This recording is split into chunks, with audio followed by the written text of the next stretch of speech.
Баршаңызға қайырлы күн. Бүгін сіздермен завтрак туриста дайындаймыз. Арнама тіркеліп қойды ұмытпаңыздар, жаңа видеоларды жіберіп алмаш үшін. Завтрак туриста салатына бізге қызанақ, күріш, қызыл болгар бұрышы, сәбіз, жуа, татымына қарай тұз, сұйық май, қант қажет болады.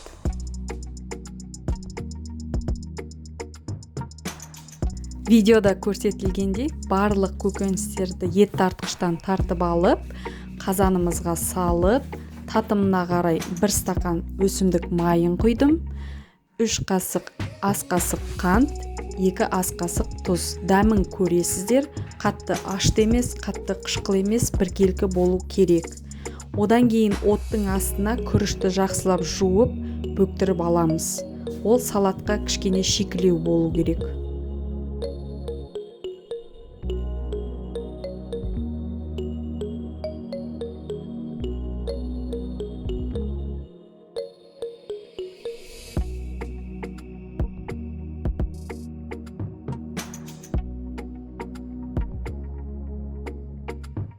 Салатымыз қайнап болғаннан кейін, 1 сағат қайнағаннан кейін, үстіне дұрыстап жуылған күрішімізді салып, тағы да жарты сағат қайнатып аламыз.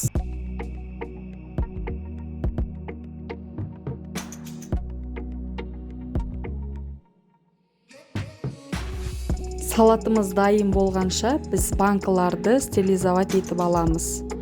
Крышкалар мен банкаларды стерилизовать етіп, 1 литрлік банкаға құямыз.